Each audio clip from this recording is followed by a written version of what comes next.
Naruto's and Sasuke's room, as Kakashi had volunteered to sleep on the couch. Kakashi shot into the room as fast as he was able, finding Naruto screaming with his hands clutching his heads and everyone in the household in the room. Naruto kept mumbling unintelligible things as Kakashi walked in. "Sasuke, what happened?" Kakashi ordered. "I don't know. One minute I'm sleeping and the next Naruto's screaming wakes me up." He was screaming about how their faces are haunting and they're screaming, something along those lines anyways. "I've also been having nightmares about killing people, but I can cope with it." Kakashi nodded. He now had an idea of what was going on and knew how to fix it. He walked up to Naruto and put a hand on his shoulder before turning back to the others. "Would you all leave, please? I need to talk with Naruto for a moment." They nodded but kept walking, although Sakura and Sasuke shot a look at their teammate before they left. It was easy for Kakashi to see that they were worried about him, despite the transgressions that had happened between the trio. Kakashi clutched Naruto's shoulder a little harder. "Naruto." Naruto stopped his screaming and looked up at Kakashi, tears in his eyes. "Kakashi-sensei." "Hey Naruto. Care to explain what's wrong?" Naruto's eyes began to water as tears fell from them, and he clutched his knees. "One of those people that I thought killed you. He's alive, he's in my dreams. He keeps screaming things, screaming about torture and reliving it over and over again. He's insane. He keeps saying piercer, murderer, slammer, it's. Naruto had to pause his explanation as he began to shake in fear again. Kakashi gently put his hand on top of Naruto's head, causing the boy to look at him. "I'm going to tell you right now that those people are not alive, they are dead, I saw them die. I'm going to be blunt and say you killed one of them and Sasuke killed the other. That's right, what Sakura said is right, you are a murderer, those voices are correct." Naruto began to shake, tears about to overflow, until Kakashi continued. "But this is part of the job.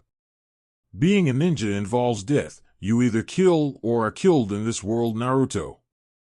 Sasuke managed to get the message and is coping with it.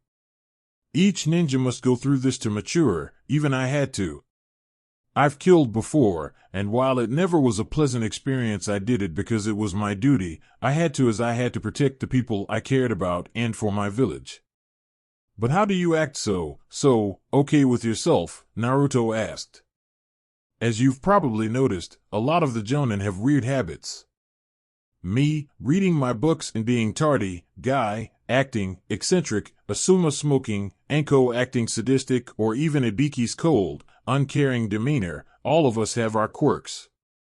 We use these quirks to help us cope. Everyone has something they use to help them cope with killing people.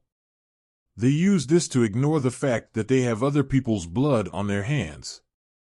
So I have to find something to help me cope. Yes, whether it is immersing yourself in training so you can defeat people without killing them, or playing ninja with kids, you need to find something that helps you move past this. I can help you when we get back to Konoha." Naruto frowned.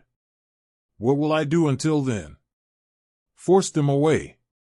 You're strong, Naruto, and I believe in you. You can do it. Plus, thinking about things that make you happy tends to help." Naruto nodded and Kakashi walked over to the door. "Oh yeah, Naruto, as a word of warning, don't ever enjoy killing people. It makes you no better than a demon, which you are not." With that, Kakashi left the room. Naruto awoke to Sasuke's dark orbs staring down at him. Naruto growled and glared at Sasuke. "What do you want?" Naruto asked. Sasuke frowned at the tired tone before looking at Naruto sincerely. "Kakashi wants us," Sasuke said, turning around and walking towards the door.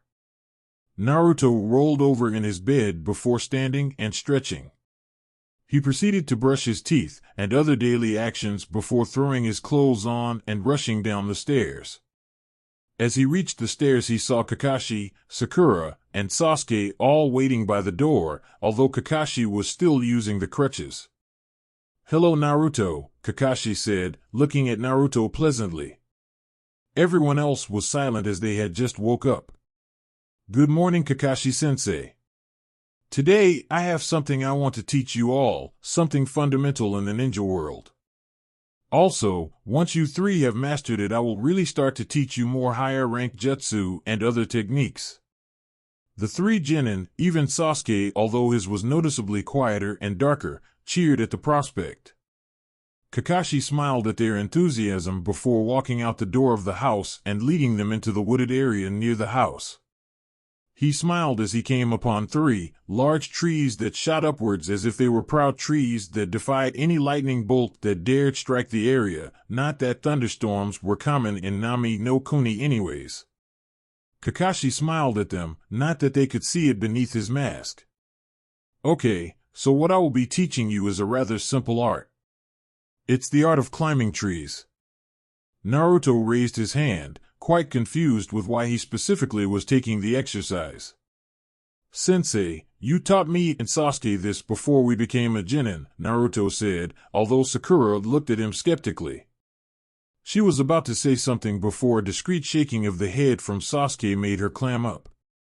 She kept on forgetting she was in no position to act like her normal self with the blonde.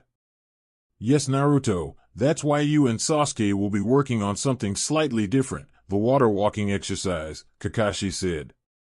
Naruto nodded at this before Sakura raised her hand, still confused as to why they were supposedly learning this. But sensei, it's impossible to walk on water, and we can already climb trees, Sakura said. Kakashi smiled at Sakura, pleased with her question as it proved she was using the knowledge she had more than she used to, basically meaning the time he examined them. Great question, Sakura. The thing is you will be learning how to climb trees with no hands, and as for water walking, well Zabuza and I did during our fight, so how is it impossible? Sakura blushed, but Kakashi just shook his head. Don't get embarrassed. My old teammate asked the same thing when he learned this. Anyways, it's rather simple. It's a training method used to hone your chakra control, although it can be used to improve your chakra reserves as well. It involves focusing a fixed amount of chakra to the bottom of your feet, and using that to climb a tree without using your hands. If the stream of chakra is too weak, you will lose your footing and fall, yet too strong and you will be pushed away from the tree, causing it to break and you to fall. You have to find a delicate balance. Sakura nodded as Kakashi began walking towards one of the trees. Allow me to demonstrate. Kakashi walked up the tree and at slow pace before walking upside down on a branch and looking down at them. It's best to get a running start when you're not used to the technique. Use these, he paused as he threw a kunai at Sakura's feet, to mark your progress. Sakura effortlessly ran up the tree at her first try. It seemed her chakra control was amazing, nearly perfect. How? Sasuke questioned at Sakura. Me and Naruto took a day to master this, yet it took you only one try? Sakura looked at him curiously. I dunno, I just did it. It's probably due to my chakra control. Sasuke's growl intensified until Kakashi spoke. Sakura, the only reason you did it so easily was because you have lower chakra reserves than Naruto and Sasuke do, making it easier to control. Naruto's and Sasuke's reserves are much larger than your own, making it harder for him to control. I want you to run up and down that tree 15 times without stopping so you can build your reserves. Sasuke smiled at that, the wound of Sakura beating him disappearing from his pride. From what Kakashi had said, the only reason Sakura got it faster was because she was weaker than he was, at least in his terms. He smirked as Sakura groaned and began running the tree. The Uchiha ran towards Naruto and Kakashi for additional instructions. Kakashi hopped down from the tree before walking up to Naruto, who was waiting in front of a lake. So water walking, huh? Naruto mumbled, but Kakashi ignored him and began to walk on the water. What's the difference between this and tree climbing? Sasuke asked. This concept is slightly more complex than tree climbing. This training method is used to gain better chakra control, along with improve your chakra reserves, the same as tree climbing. However, this is where the similarities end. To do this, the user has to be emitting a constant stream of chakra from the bottom of their feet and using the repellent force to walk across the water's surface. This technique is more difficult to master than the tree climbing technique because the amount of chakra that needs to be emitted changes constantly. This is why you have to know exactly how the water is reacting to your chakra, or else you will fall in. However, the more you practice it, like the tree climbing technique, eventually you can do it subconsciously. Naruto and Sasuke nodded and channeled chakra onto their feet, slowly walking onto the lake of cold water. They managed it for about 5 seconds before falling in. Naruto scrambled in the water before shooting upwards and onto dry land, shaking. Sasuke leapt out of the water with ease and dried himself with some lightning chakra. That water is freezing. Kakashi smiled. I know. It's incentive to make you learn faster.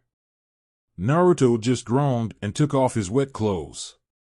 If he kept them on, they were more likely to give him a cold than keep him warm.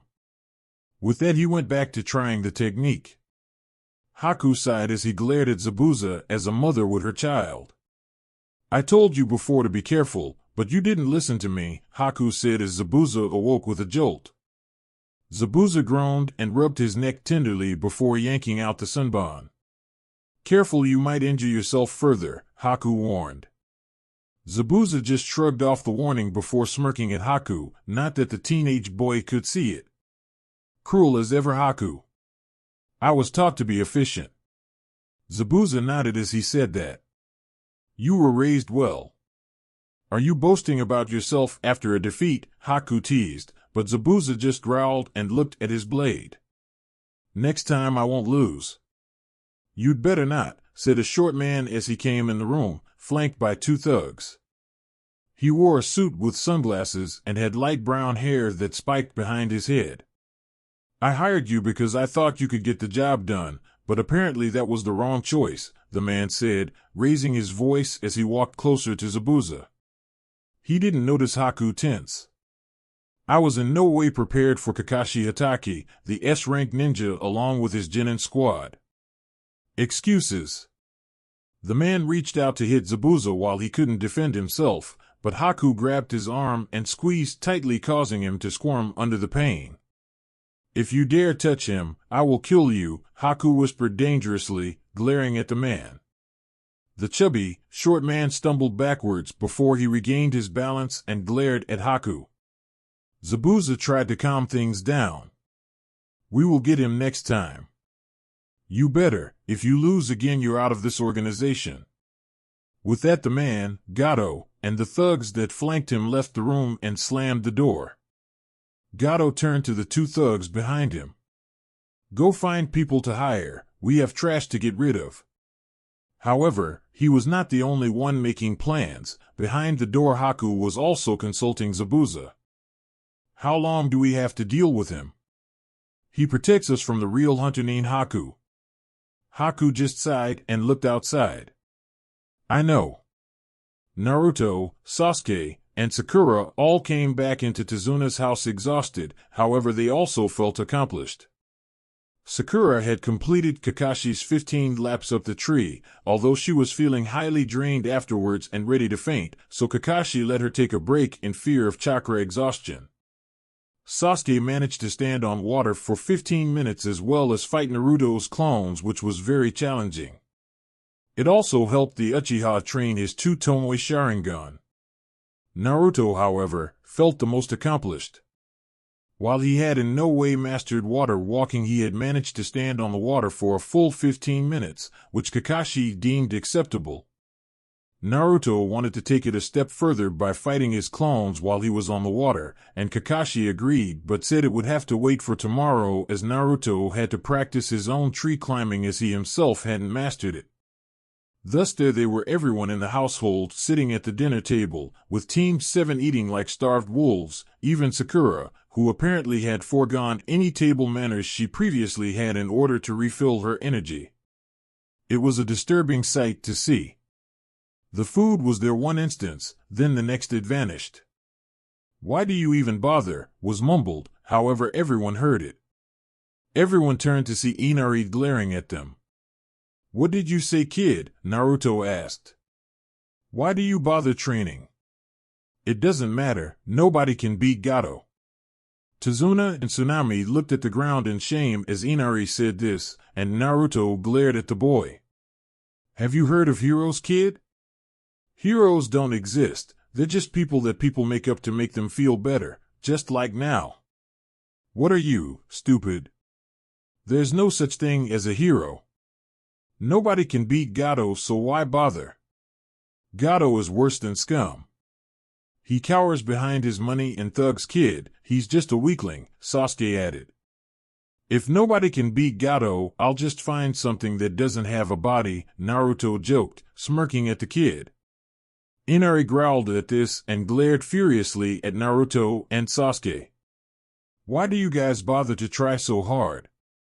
No matter how hard you train, you're still no match for Gato's men. No matter what glorious claims you make or how hard you work, the weak will only end up getting killed. Who do you think you are anyways, barging into our town, our business, and trying to pretend to be the saviors? You don't know what it's like to face this, you don't know what it's like to suffer." The room got deathly quiet at that, for different reasons though. Sakura because she was in shock over the kid's pessimistic attitude, Tazuna and Tsunami in shame of how their relative was acting, Kakashi because he was afraid of what Naruto or even Sasuke might say to upset the kid, and Naruto and Sasuke, well, let's not mention them. The Uchiha Sharingan blazed and his Ki spiked along with Naruto's. "We don't know what it's like to suffer." "No, you don't know what it's like to suffer. Have you ever been forced to live on the streets, or the fact that your entire village hates you for a reason you didn't even know until a week ago? What do you know, huh? I never got to know my parents because they died the day I was born. I was kicked out the orphanage at 5 years old because the caretakers hated me for a reason I never knew. I had to live off garbage and scraps for 2 years, too, before the leader of my village gave me an apartment. However, all that did was tell the scumbags at home where I lived, and they ruined my place. No, they never attacked me, they just made where I lived a living hell on earth. I had to go through that for 4 years, even on my godforsaken birthday. You don't know what it's like. You may have lost a special person, sorry. But you call yourself suffering. You have your mother and grandfather with you. At least you have somebody. I had everything, until my older brother massacred my clan, everyone I held precious to me. Everyone. And then I was forced to relive that man slaughtering my clan, including my family in a powerful genjutsu that seemed like 3 days. You say we don't know what it's like to suffer, but you don't know shit. You're disgracing this village, you say you're suffering, but the majority of the village is worser off than you. You can't comprehend true suffering. Think before you speak. By now Inari was shaking in fear and everyone but Kakashi was staring at Naruto in disbelief. They couldn't believe that happy-go-lucky boy they had seen throughout the majority of the last part of this trip had gone through that and could endure it. I've known suffering for my entire waste of a fucking life. You have a beautiful mother and kind grandfather who love you dearly, who would do anything for you. Have you gone outside for once in your fucking life? Have you seen the orphans that are outside, that are basically dying each day, surviving the very way I did to survive? Yet they aren't sulking. Your own fucking grandfather is trying to change your life for the better by building this bridge. You're spitting in not only the orphans' faces, but also in your own grandfather's. You know nothing of suffering. Naruto had lost control of his emotions for a brief moment, allowing the Kyuubi's influence to break through again and leak out nearly palpable killing intent with the last word of his long tirade, although no one could blame him. Naruto stood up from his chair and walked to the door, opening it quickly. Don't follow me. With that, Naruto slammed the door strongly, causing the entire house to shake once again.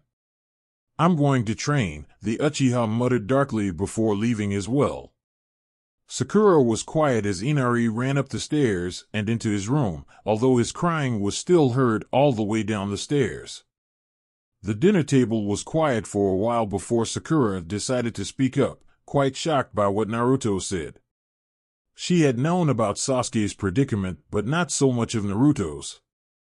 Kakashi-sensei, is all of that true? Sakura asked. Kakashi looked at Sakura very harshly, although she could tell the anger was not directed at her, more so at the villagers back at the village. Kakashi then sighed and put his head down before looking at them with a much softer expression. Every last word. His parents died in the Kyuubi attack, fighting the beast, and like many others he was put in an orphanage. The older generation, that he knows why they hated him, then turned you, the younger generation, against him afterwards, causing him to have no friends until Hinata came along. The matron of the orphanage's hate eventually caused her to kick him out onto the streets where the villagers terrorized him. What they did, it was horrible, something not even Ibiki Marino would do, and that's saying a lot. Until Hokage-sama found him, he survived off scraps until Hokage-sama gave him an apartment and a stipend. However, as you know, the villagers took care of both of those either by refusing to serve him, overpricing him, or attacking his apartment. Even when he joined the academy, the majority of the instructors hated him, so they stunted his growth and kept him weak until he truly applied himself and I helped train him. Sakura then noted something that was mentioned in both Naruto's and Kakashi's stories. Wait, what is this thing that caused the villagers to hate him? Kakashi sighed. I'm not at the liberty to tell you. Only Hokage-sama or Naruto can. Naruto punched another clone out of existence before slamming his foot in another's chest. He was fighting on water as he wanted to earlier today. However, he was doing so filled with rage, making him much more reckless against his 30 or so clones. He was covered in wounds, however he tore through them like a demon, pure rage driving his thoughts and actions. He carved out another clone's throat before slamming his foot in another's groin, causing it to clench its groin in pain before disappearing. Naruto kept whirling through the clones, a hurricane of death, all throughout the night. Katan, Enden, fire release, flame bullet. The B-ranked fire jet stream roared through the forest, setting everything on fire in its path. The Uchiha sweat at the heat of the jutsu and the taxation it was for his reserves. Raiton, Reikukausen no Jutsu, lightning beam technique. The usual Raiton, Reiku Hidofuki no Jutsu, lightning release, lightning blast technique, was upgraded to a much better version courtesy of Sasuke that was blue instead of white, much wider and much more focused.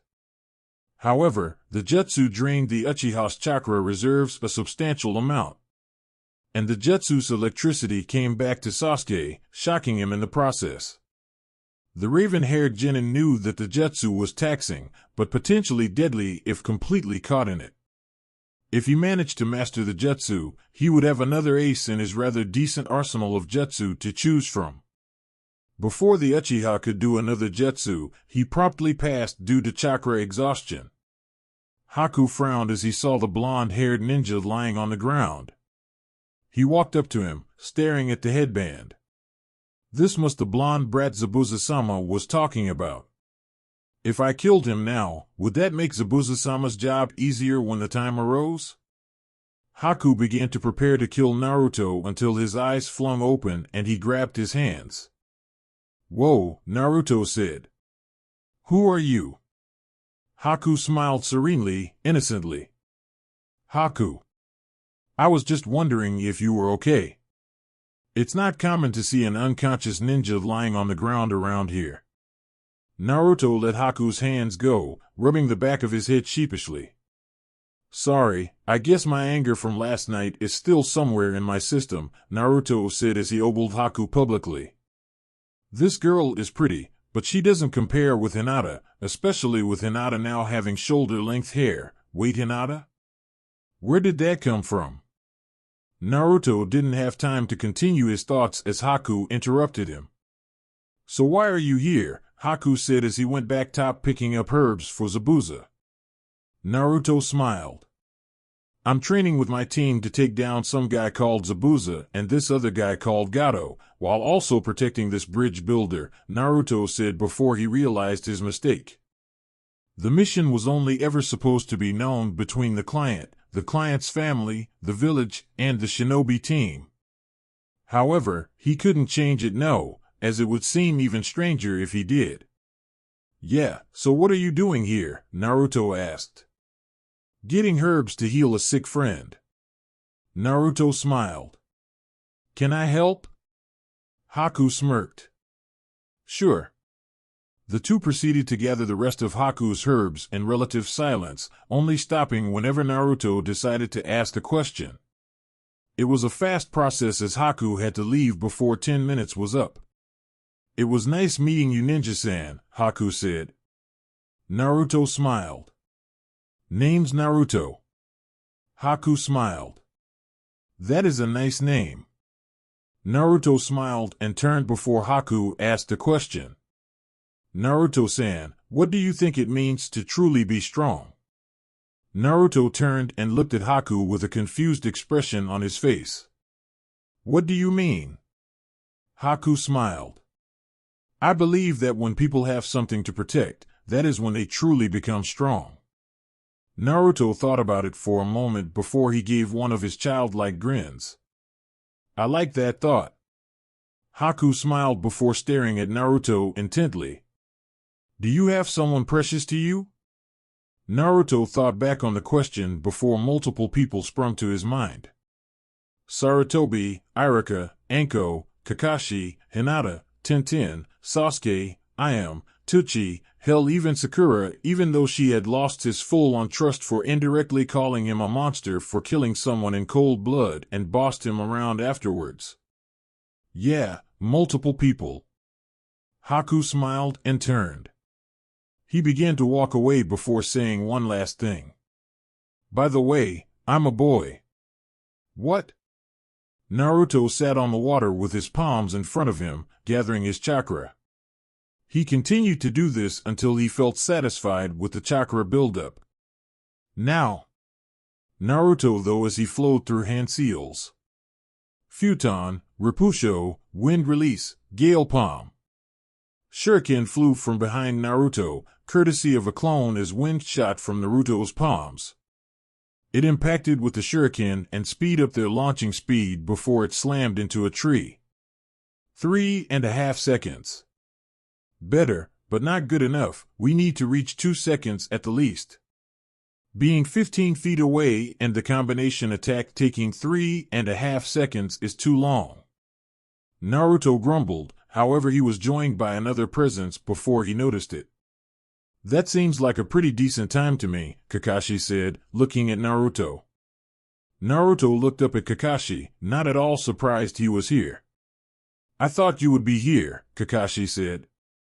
That's cliché, Naruto said. Kakashi just laughed as Sakura and Sasuke walked from behind trees. That I wasn't expecting, Naruto said curiously. Kakashi just laughed. I think Sakura has something to say.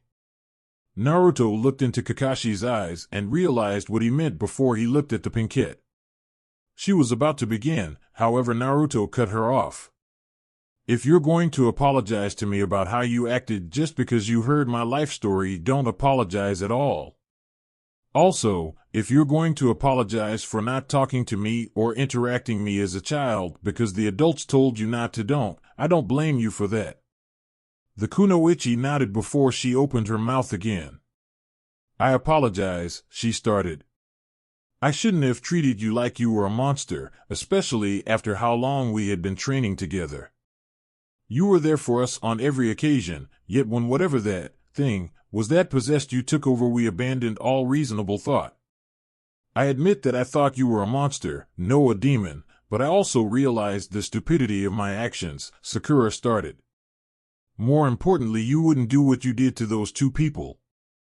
You're better than that. You care about life, and you don't want to see people die. You're a caring person who understands what others want of him, and wants to protect all the people he can.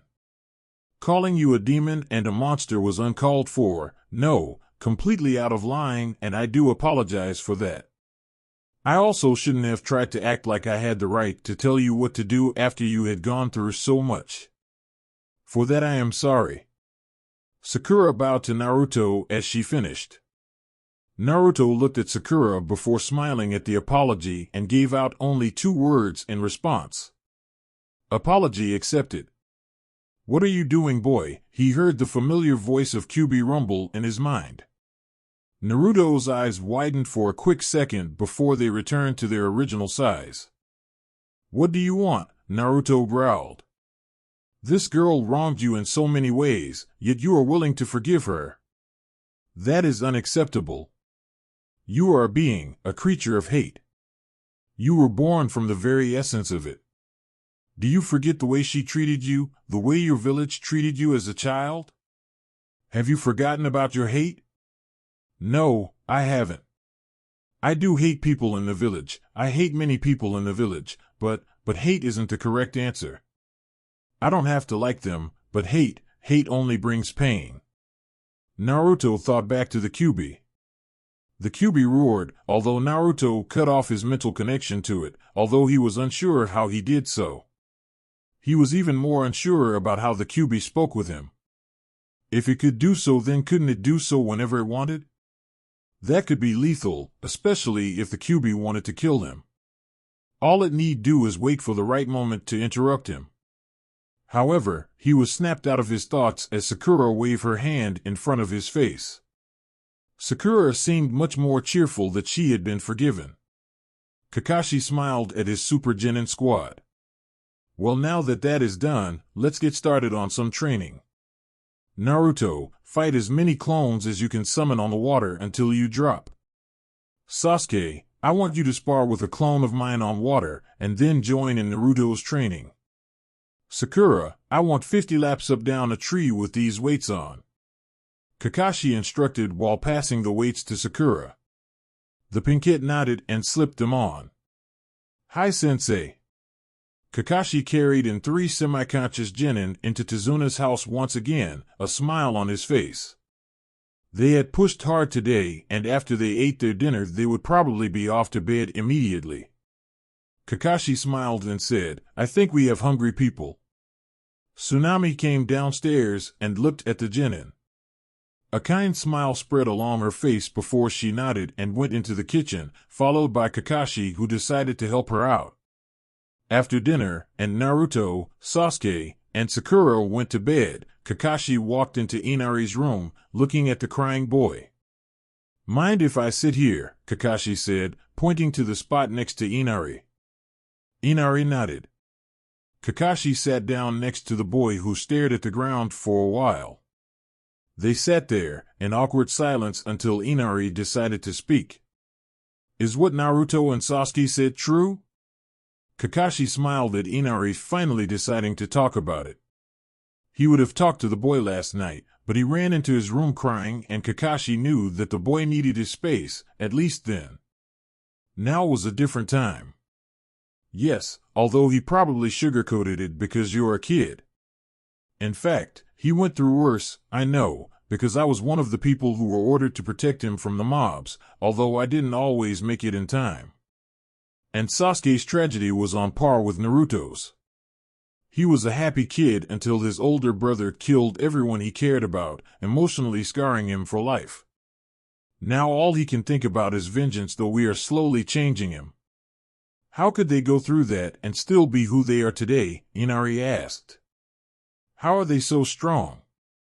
They cried. Like you, Naruto cried over his suffering, but eventually he stopped. Sasuke stopped crying after that night, but constantly has nightmares about the massacre, making him shiver but also more angry. Naruto never cried again after he had that talk with the Hokage. I think he got tired of feeling sorry for himself. He grew tired of crying over himself. Like he said, he never had a father, never had a mother, he was all alone in life. He had no family. Despite this, though, he persevered and grew, never letting people get him down. Sasuke is pushing through his pain right now by forming bonds with other people. This behavior, along with the people he met because of it, like the Hokage, Hinata, Naruto, Sakura, and I, kept him from turning down a dark path. Trust me, you could see the signs. Sasuke and even Naruto were beginning to take a darker road in life, but Naruto dragged himself out of it with the help of others. The best people I know who knows what you're going through is Naruto and Sasuke.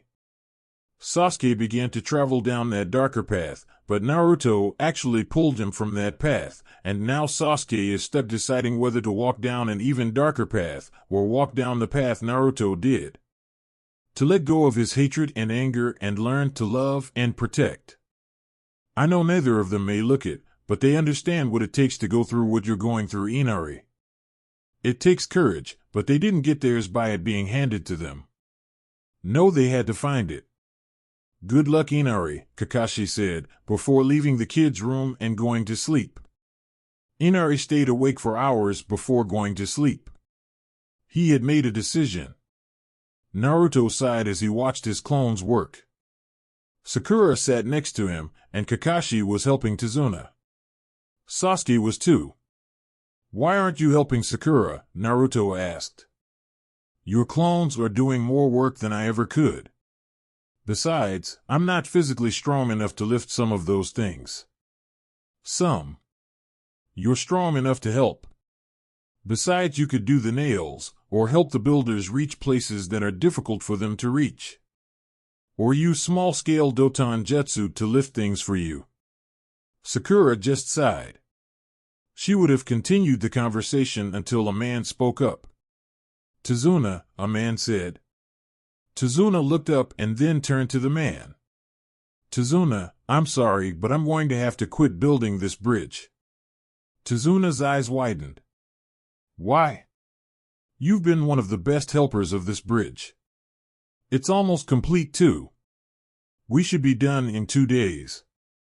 I understand that, but don't you think Gato knows about the bridge already?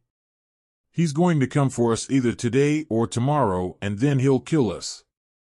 All of us. I can't risk that. I'm sorry, but I'm calling it quits. You cowards. You're almost done with bridge, yet you call quits now. Naruto spat in disgust. Tazuna looked at the ground, a frown settling on his face. I see. Does anyone else here share Soul's thoughts? Multiple people, not all, but at least half of the workforce raised their hands. Apparently they had been too embarrassed or cowardly to admit it. Well, to all of you I have one thing to say. Get the hell off my bridge.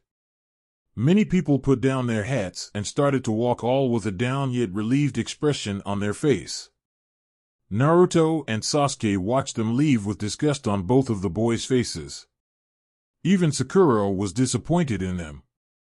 People who had no will, no spirit, those people were lower than scum.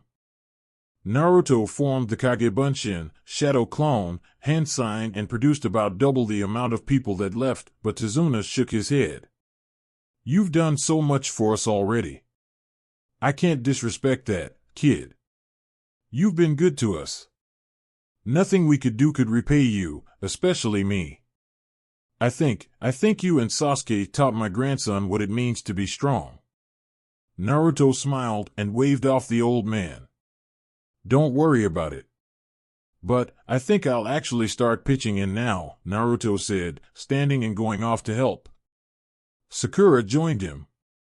Sasuke continued to work on the bridge and even found a way to train while doing so. Katan, San, Fire Release, 3. Fire appeared to the index and middle fingers for both hands. He then put it on the cement to make it dry so it can become solid.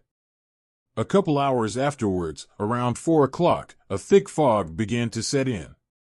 At first it was light and no one was bothered by it, as Nami no Kuni, Land of Waves, was usually hit with light, and sometimes heavy, fog. However, it started to come in a lot faster than usually, and it felt denser, more bloodthirsty. That warning alone let Kakashi know what was going on. Sasuke, Naruto, Sakura, protect Tazuna. Zabuza's back. Naruto, Sasuke, and Sakura wasted no time before jumping in formation around Zabuza, each with serious looks on their faces. Kakashi stood in front of them, his Sharingan already blazing. Sasuke's Sharingan was blazing crimson as well. Footsteps were heard approaching them. Naruto channeled chakra into his nose and ears, determined to find out where the enemy was approaching from. Naruto narrowed his eyes. The enemy had no scent, and the footsteps seemed to be coming from everywhere at once. He couldn't find them. He growled lowly. A giant cleaver, Zabuza's blade, flew towards Tizuna's head, however Kakashi blocked the blade before any of his genin had a chance to react. A deep chuckle was heard before another blade appeared in front of Kakashi's genin, however the one in front of him did not disappear. Kakashi frowned. His hands were preoccupied so he couldn't perform a jutsu, and if he stopped this blade the Kubikira Bocho would cleave off Tizuna's head. He had to trust in his genin. Naruto ducked under the blade, pulling Sakura down with him, as Sasuke jumped backwards, pulling Tizuna with him. The chuckle heard earlier grew into full-blown laughter as the blade Team 7 avoided turned into water, and so did the one Kakashi was blocking. They grouped together again to see two forms walking from the mist. One was Zabuza and the other was that fake Umbu member that had saved him in their last battle. "So you were with Zabuza," Kakashi remarked. The fake Kiryumbu ninja did nothing, just looked at them. "Everyone, I'd like you to meet my friend. Haku." Naruto's eyes widened. That was the name of the guy he met when he slept outside, the guy who was getting herbs for a friend. If what Zabuza said was true, that meant the friend was Zabuza, and Naruto had helped Zabuza recover. At least, that's what it would mean if the Haku Zabuza was talking about was the actually Haku. "Hello, Naruto-kun," said Haku. Naruto's eyes widened and everyone looked at him. "You know her?" they asked, their eyes wide. Naruto growled. Naruto said. "He's a boy. And I met him when I slept outside that one night. He said he was getting help for a friend, herbs for them. Now I realize who that friend was." Zabuza's grin couldn't be hidden from his mask. "Wait. This is the kid who helped you, Haku. When you said someone I knew, I expected it to be the girl, but him. He helped you gather the herbs to heal me. Isn't that funny?" Naruto growled. "I regret it now. More importantly, Haku. How could you do this? How could you follow someone like him?" Haku didn't answer. Naruto growled. "If you won't say anything, I'll just beat it out of YA." Naruto charged and Haku charged back. Haku drew a Senbon, slashing at him, but Naruto was quick to draw a kunai and block. Sasuke appeared behind Haku, hand already cocked back for a punch, but Haku disappeared and reappeared to the side of both boys. "Sakura, protect the bridge builder." "I'll handle Zabuza," Kakashi said, disappearing. Zabuza disappeared as well. Naruto deflected 3 Senbon that were aimed at him before ducking under a kick. He looked up, but Haku was gone, engaging in a taijutsu fight with Sasuke. Naruto threw 2 shuriken before charging over, fist cocked back. Haku dodged the shuriken, spinning around Sasuke's punch and landing a roundhouse kick in the boy's side. Sasuke dropped to the ground, but Naruto was there immediately beginning the fight. Naruto drew a kunai, swiping at Haku's head, but he ducked, kicking him away. He flipped in midair, landing on his feet before charging. Haku charged back, Senbon in hand. The duo's Senbon and kunai respectively clashed in the middle of puddles of water. Naruto tried to overpower Haku, and it was working, however he then saw her doing one-handed versions of what looked like seals. However, he wasn't the only one. Sasuke saw it too and began to do his own seals. Hijitsu, Sensatsu Susho, secret technique,